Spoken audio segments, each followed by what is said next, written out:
지금부터 살펴볼 말씀은 세상으로부터 불러낸 교회가 세상 속을 지나며 가는 과정 속에 뜻밖의 악을 만나기도 하지만 그리스도의 좌치를 따라간다면 결국은 가장 찬란하고 황홀하고 영광스러운 나라에 이르게 된다는 것을 묘사해 주고 있습니다.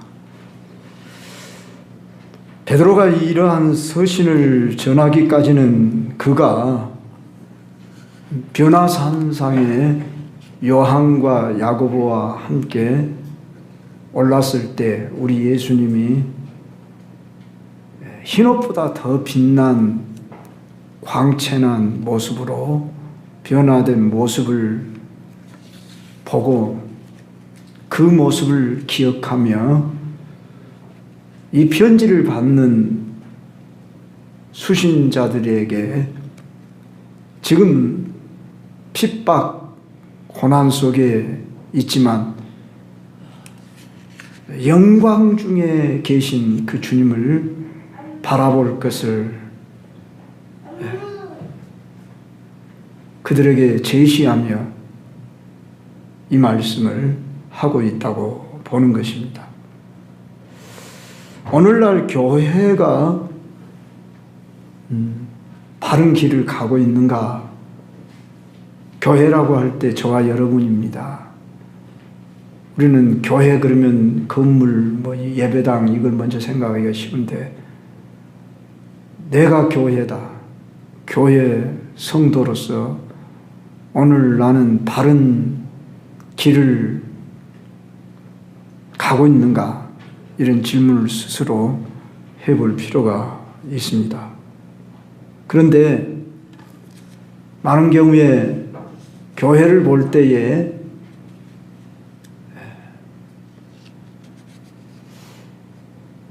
우리도 스스로 교회가 왜 이러나 이런 생각을 하곤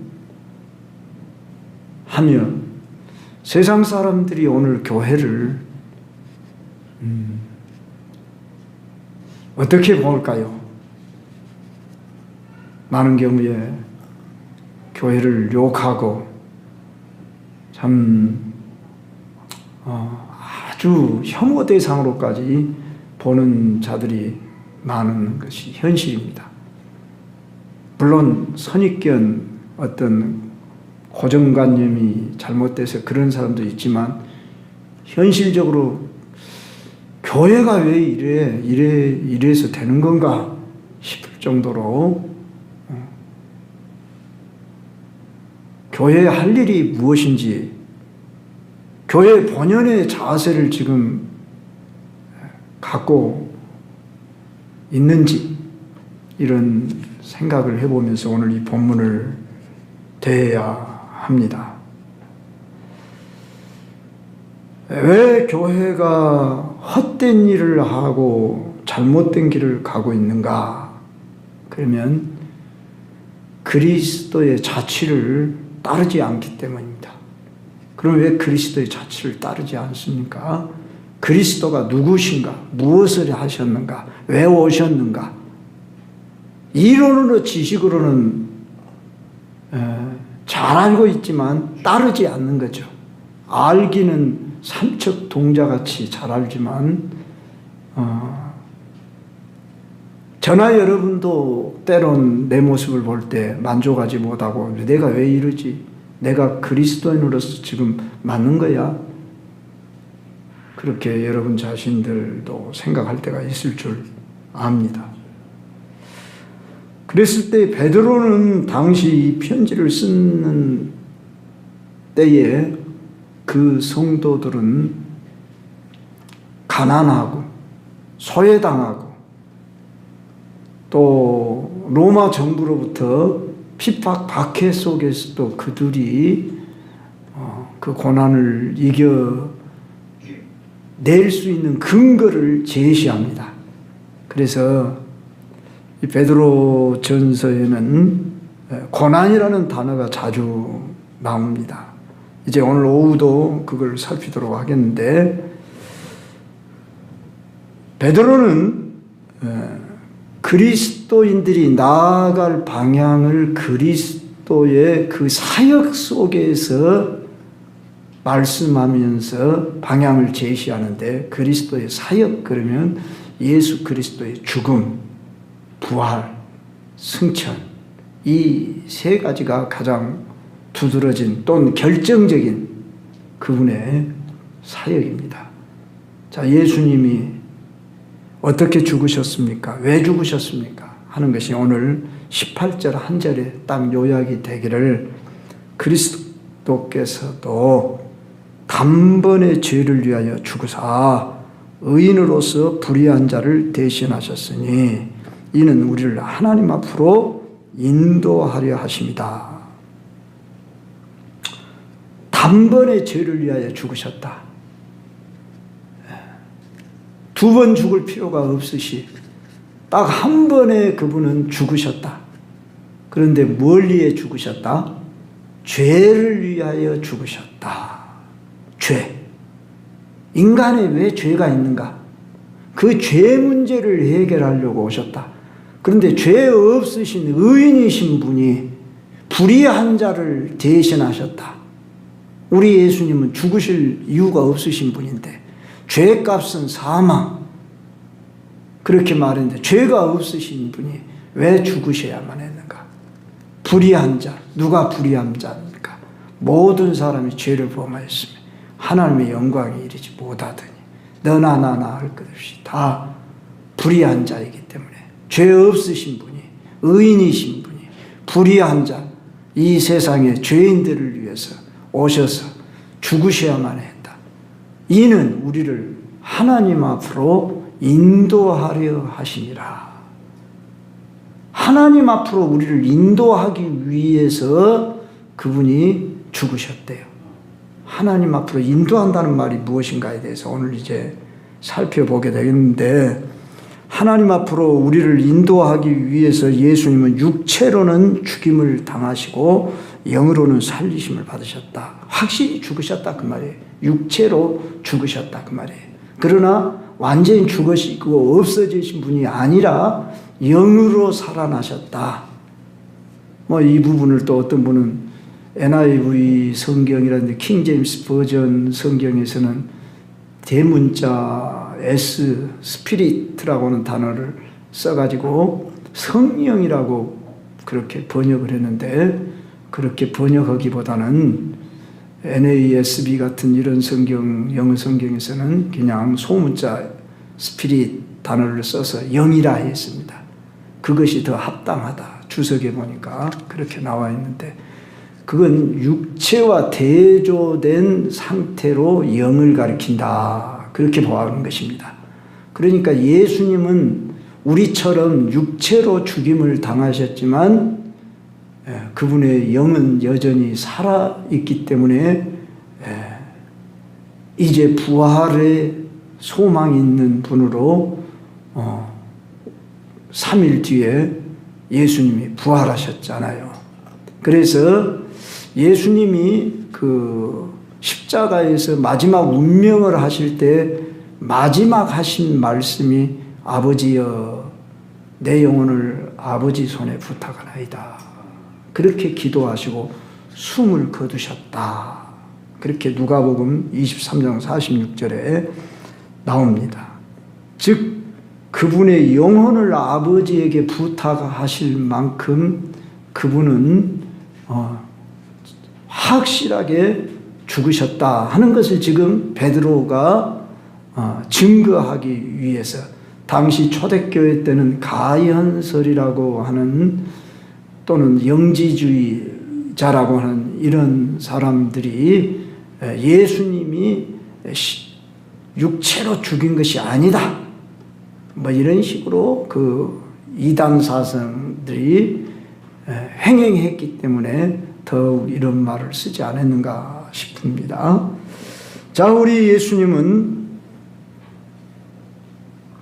죽으실 뿐만 아니라 19절에 보니까 그가 또한 영으로 가서 옥에 있는 영들에게 선포하셨다. 이 부분이 난제 또는 난해 구절로 속혀 있습니다. 그래서 로마 가톨릭 천주교에서는 지옥 강화설을 주장하는 이유를 이 본문에다 두고 있답니다.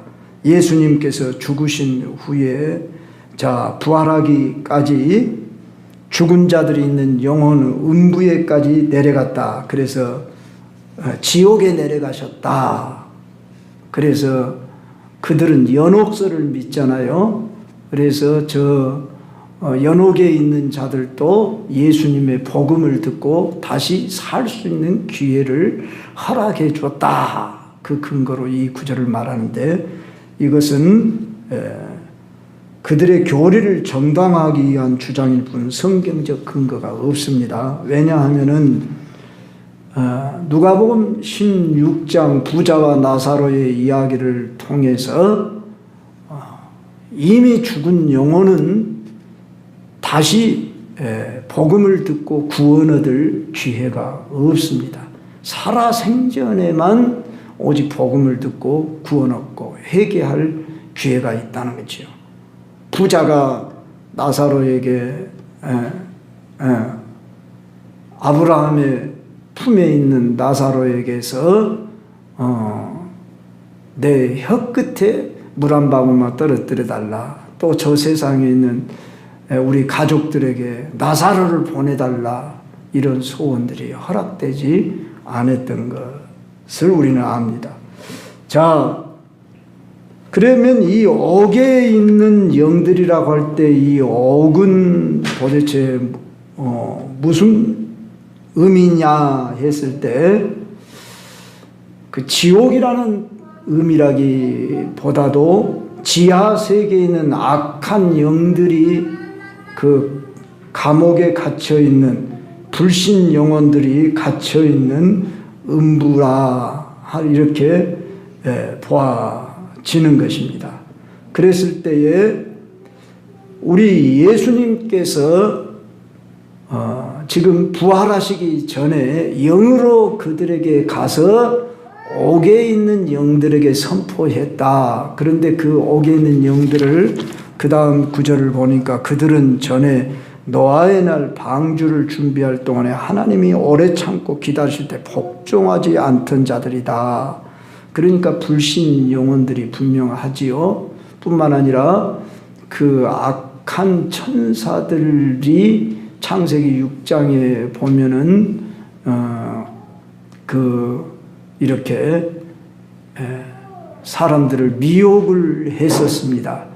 바로 그러니까 그 악한 영들을 비롯한 불신 영혼들이 거하고 있는데, 그들에게 선포했다 이 말은 복음을 전파했다 그런 의미가 아니라 선언하셨다. 뭘 선언하셨냐? 예수님이 사망 권세를 이기셨다. 사망 권세를 깨트려 버렸다.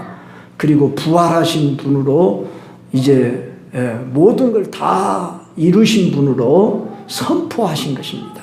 이렇게 보는 것이 좋을 것입니다.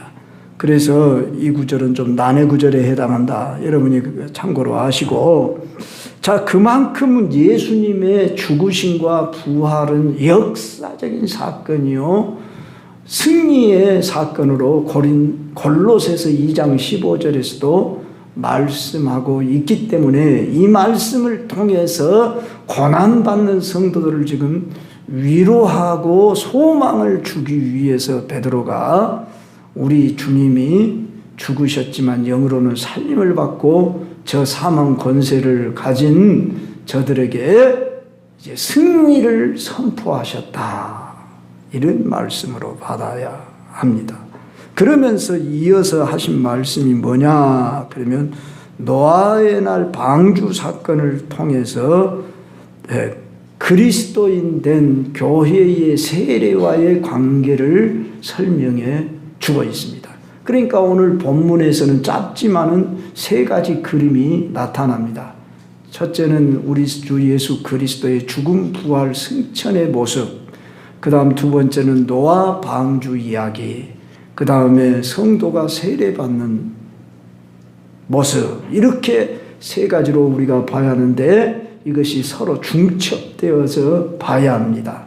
그게 따로따로 보는 게 아니라 다 연결되어져 있는 모습으로.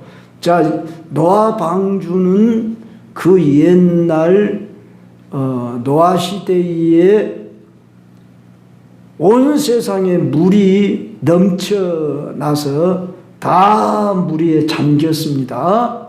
그럴 때 방주가 물 위에 떠올라 그 물에서부터 구원을 받게 되었지요. 자, 처음 세상이 물로 심판을 받아서 멸망을 할 때에 방주에 들어간 동물과 그 다음에 8 식구만이 구원을 받았다. 이 사건을 베드로가 지금 말하면서 교회의 세례를 연결하고 있다는 거예요. 세례가 단순하게 옛사람이 죽고 새사람이 산 거다. 그리스도의 옷을 입는 것이다. 죄를 씻는 표다. 하는 어떤 의식만이 아니라, 자, 이 방주가 물 위에 떠올랐는데 이 방주가 물이 다 사라지기까지는 1년이 넘었어요. 1년 한 달인가 열흘인가 이렇게 아마 될 겁니다.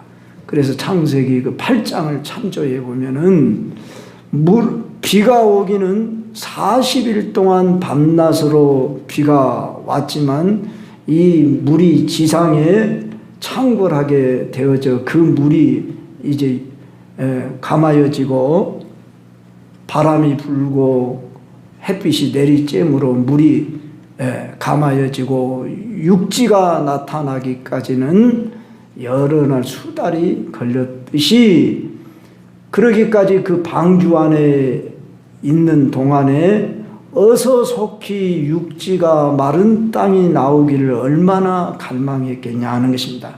그래서 이 방주가 그 물 위를 떠서 이렇게 가다가 어디에 도착했어요? 아라라산이라고 하는 곳에 도착을 했어요. 지금도 실제 있는 지명입니다. 터키 북부에 있다고 합니다. 그곳에 바로 도착을 함으로 인해서 드디어 땅을 짓게 되는 이런 역사의 순간의 과정이 있었듯이, 오늘 성도들이여 너희들이 세례를 받았다. 그 세례가 무엇인 줄 아느냐? 그러면서 세례를 받아서 너희들이 구원을 얻게 되기까지 바로 노아의 방주가 준비되어야 했지 않냐. 노아의 방주로 들어와라. 그러면서 여러 해를 우리가 보통 알기는 120년 동안이라 이렇게 읽었는데 그건 정확히 알 수 없어요. 100년 가까이 된다고 봅니다. 그런 많은 기간 동안에 오래 참고 하나님이 기회를 주셔서 이 방주로 들어오기를 원했지만은 세상 사람들은 들어오지 않고 거절했고 문이 닫혔고 어떻게 됐습니까? 비가 40주야 내림으로 심판이 왔습니다. 그랬을 때에 이 노아 식구 8명만 구원을 받게 되었는데 그들을 중심해서 다시 인류가 존속하게 되었습니다. 자, 물이 뭐냐? 21절에 설명을 합니다. 물은 예수 그리스도께서 부활하심으로 말미암아 이제 너희를 구원하는 편이 곧 세례라. 세례가 단순하게 그냥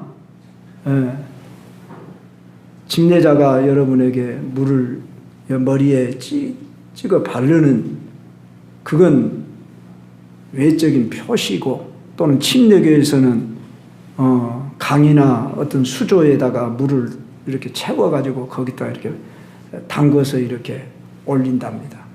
자, 어떻든 간에 물로서 세례를 받게 된 그것은 예수 그리스도께서 부활하심으로 말미암아 이제 너희를 구원하는 편인데 그것은 육체의 더러운 것을 제하여 버린 정도만이 아니다는 거예요. 세례받았다. 그것은 이제 내가 죄사함 받았다. 의롭다함을 받았다. 자유를 얻게 되었다. 천국 갈 수 있게 되었다 하는 로마 가톨릭교들은 영세를 중시 여겨서 영세 세례받는 것을 마치 천국 가는 티켓으로 여기는데 베드로가 그렇게 말하고 있지 않다고요. 베드로는 바로 방주에 타서 1년이 넘도록 그 물이 감하여지는 것을 기다렸다가 육지로 나와서 사는 것이 목적이지 그 방주에 들어가 있는 것이 목적이 아니잖아요. 방주에서 나오는 것이 목적이지 방주에 들어가 있는 게 목적이 아니다 그 말이에요. 물에서 그저 떠 있는 게 목적이 아니고 새 땅을 받는 것이 목적이듯이 오늘 우리 그리스도인 된 자들이 세례를 받았다고 하는 것, 여러분 대부분이 성도님들이 다 세례를 받았습니다. 자, 여러분 세례받은 표가 뭐냐 그 말이에요. 세례받은 사람은 어떤 삶을 살아야 하냐 그 말이에요. 어디를 향하여 가야 하느냐 그 말이에요. 그런데 그것을 가르쳐서 후반부 절에서 이렇게 말합니다.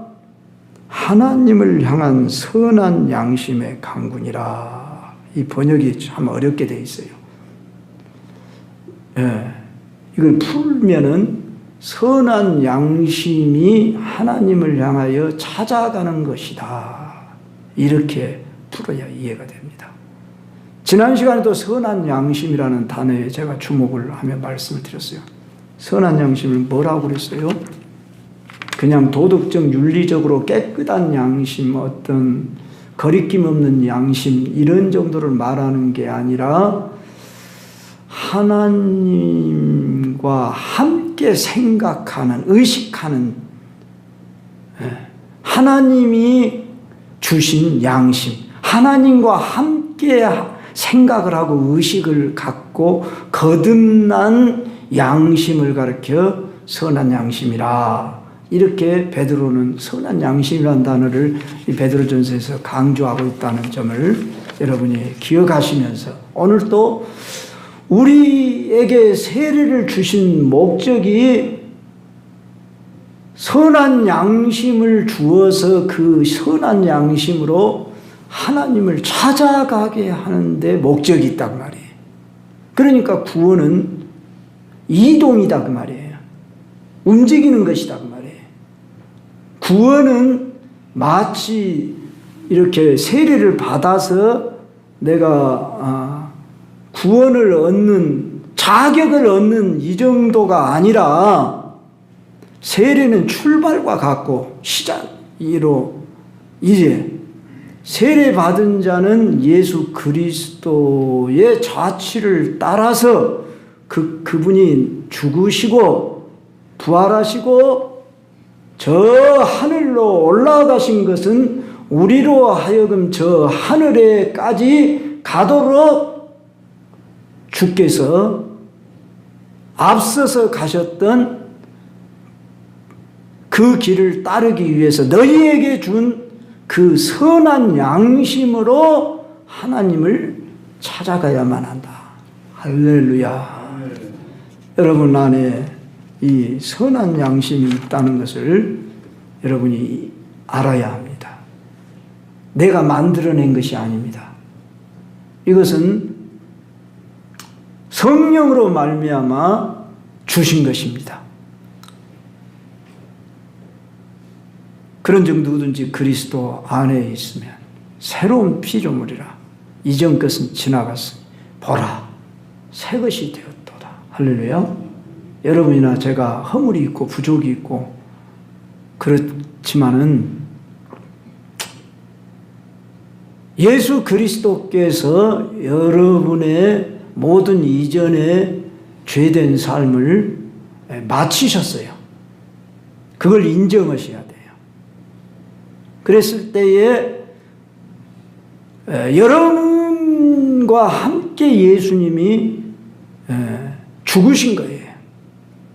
이걸 믿는 거예요. 우리는 나의 옛삶, 죄된 삶, 죄된 존재에 대해서 예수님이 십자가에 못 박혀 죽으심은 함께 죽으셨다. 장사 지낸 바 되어버렸다. 그래서 갈라디아서 2장 20절 지난 시간에도 말씀을 드렸죠. 내가 그리스도와 함께 십자가에 못 박혔나니 그런즉 이제는 내가 산 것이 아니요 오직 내 안에 그리스도께서 사신 것이라. 이제 내가 육체 가운데 사는 것은 나를 사랑하사 나를 위하여 자기 자신을 버리신 하나님의 아들을 믿는 믿음 안에서 사는 것이라. 우리가 이렇게 고백하고 알고 있잖아요. 로마서 6장에서는 그리스도와 함께 우리가 죽고 장사 지내고 그리스도의 생명으로 이걸 가르쳐서 새 생명이라고 그랬어요. 새 생명으로 행하게 하려고 우리로 세례를 받게 하셨다. 그러므로 우리는 세례 받았다 그 말, 즉 예수님 믿고 구원받은 성도다 하는 말은 그리스도와 함께 하나님을 향하여 찾아가는 삶이다 그 말입니다. 어디로 찾아갑니까? 우리가 가야 할 목적지는 새 하늘과 새 땅입니다. 그 좋은 말을 신천지에서 사용을 해가지고 신천지로 와라 그렇게 미혹을 하는데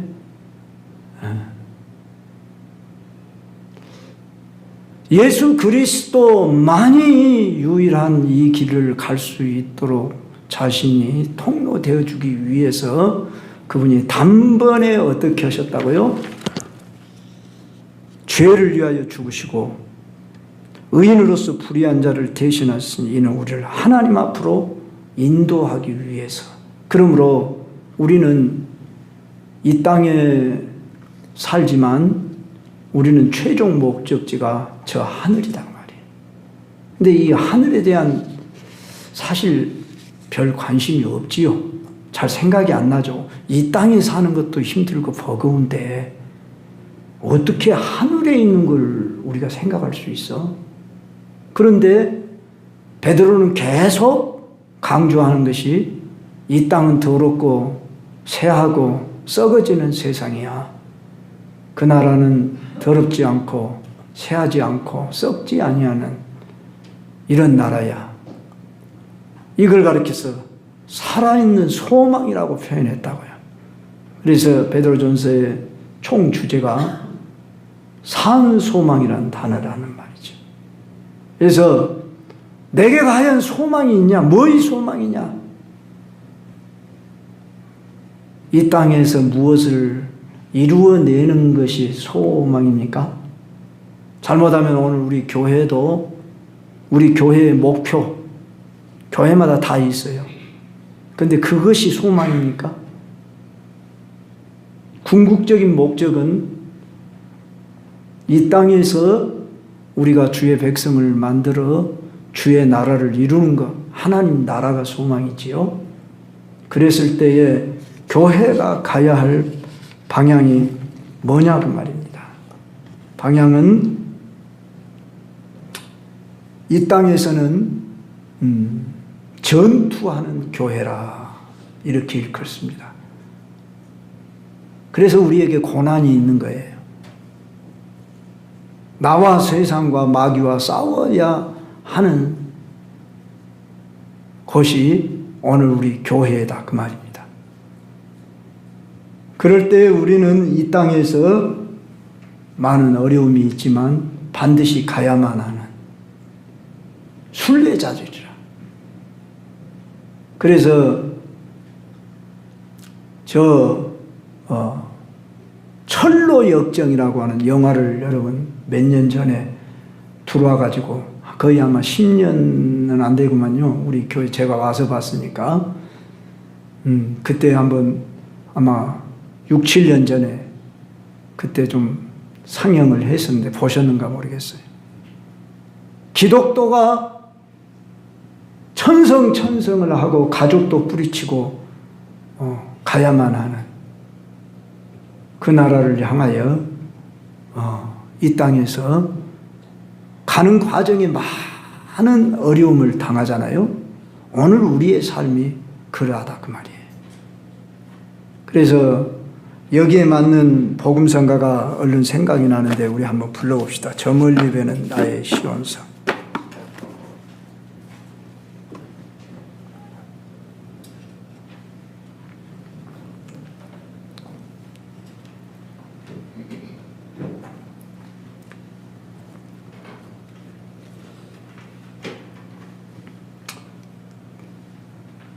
그냥 불러봅시다. 반주 없이 그냥.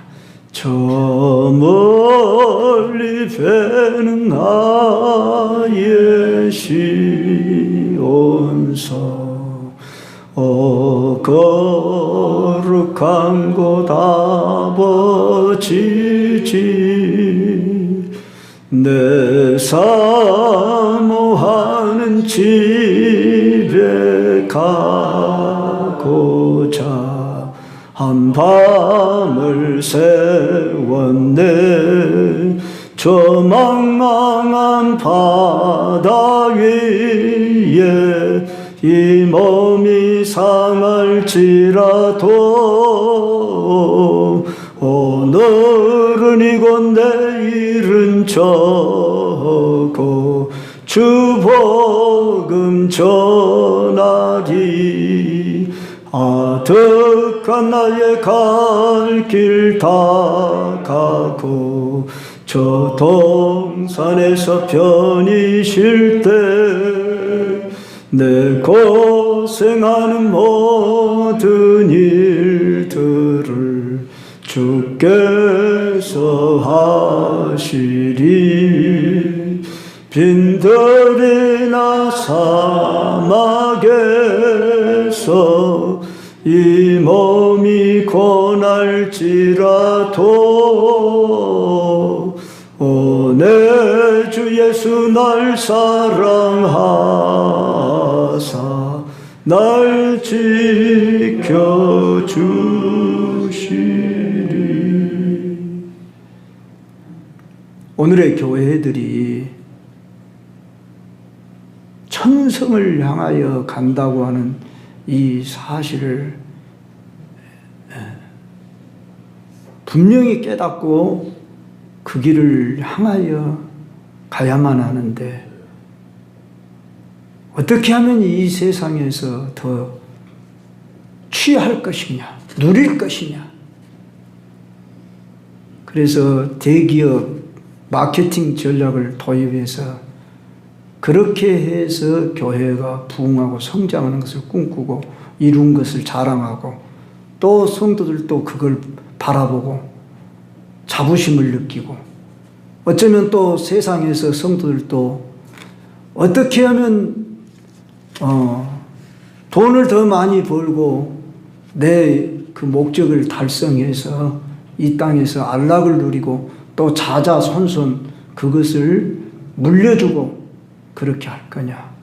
이왕이면 다홍침하지 않냐. 아, 교회도 고난받고 그렇게 핍박받고 가난하고 꼭 어렵고 힘들고 그래야 하냐. 예, 물론 일부러 그럴 필요 없습니다. 일부러 가난 받을 사람도 없고 싫습니다. 그러나 하나님이 허락하시면 이 고난도 달게 받아야 하는데 그렇기 때문에 하나님이 오늘 이 나라나 교회에 물질적인 가난은 안 줄는지 몰라도 다른 일들로 시련을 가져다 주면서 시험을 주고 힘들게 하고 고난을 가져다 줍니다. 우리가 알아야 합니다. 전혀 고난이 없이 모든 일들이 편안하고 잘 되더라 그러면 신앙생활 더 잘할 것 같지만 아니라고 나태해지고 타락의 길로 가기가 쉽습니다. 아니 그 길로 간 사람들이 많습니다. 그래서 라오디게아 교회의 모습을 통해서 나는 부자라 나는 부족한 것이 없도다 그러면서 이렇게 교만했고 타락한 모습을 나타내 보여주었듯이 오늘의 성도 교회들이 추구하는 방향이 어디냐, 무엇이냐 하는 것을 바로 알지 못하면 오늘 이런 말씀은 너무나 우리하고 동떨어진 이야기처럼 들고 듣기 싫은 말씀이 되지 않겠어요? 예수님이 십자가의 죽음의 길을 갔는데 그 길로 가라는 것이 얼마나 부담스럽고 힘들고 그것은 정말 이 세상과 안 맞는 이야기처럼 하잖아요. 그런데 주님이 너희가 나를 따라오려거든 자기를 부인하고 자기 십자가를 지고 나를 쫓을 것이라 그랬어요.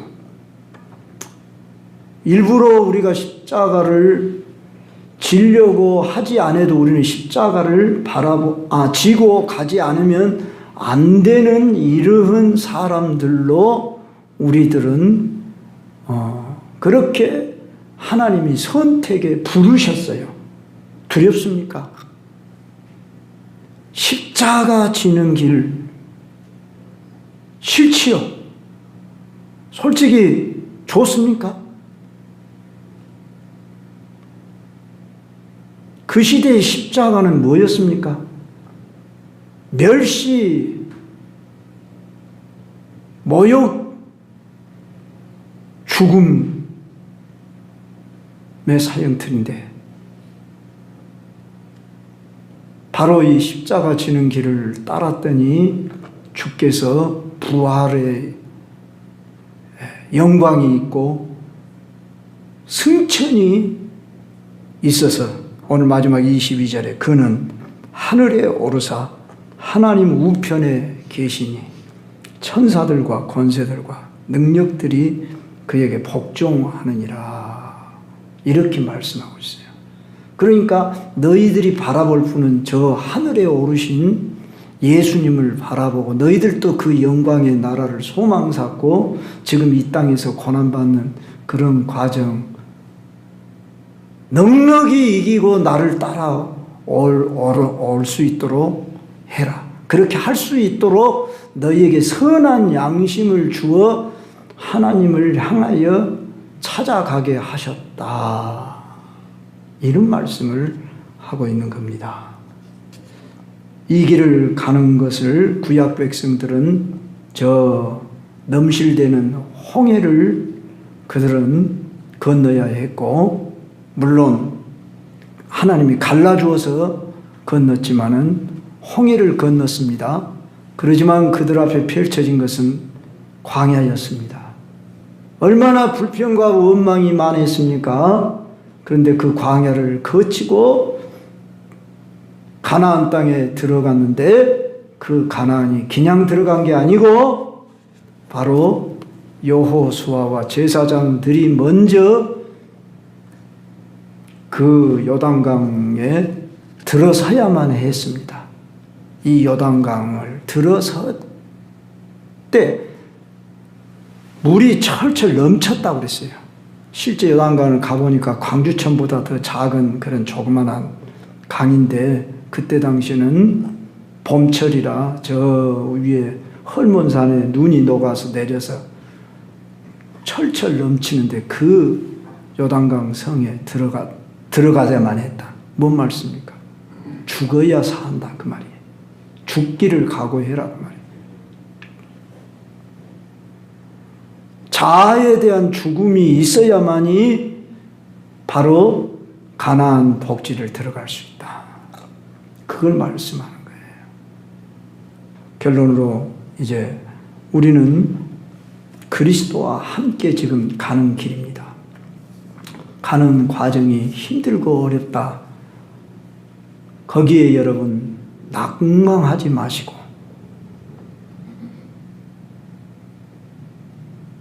하늘에 오르신 예수 그리스도를 바라보고 영광의 모습을 본 베드로, 흰옷보다 찬란한 빛나는 예수님을 바라본 베드로,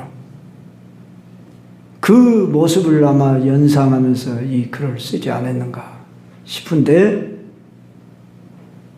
우리 주 예수님이 지켜보시며 우리를 응원하시면서 히브리서 12장 1절에서는 이제 우리를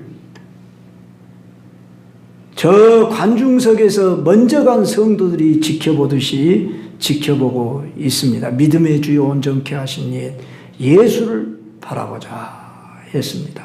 오늘도 여러분 힘들고 어렵지만은 주를 바라보며 우리 함께 나아가야 합니다. 이 길을 가도록 부르셨습니다. 두려움 없이 이 길을 전진 또 전진하시길 주의 이름으로 축원합니다. 찬양하십시다.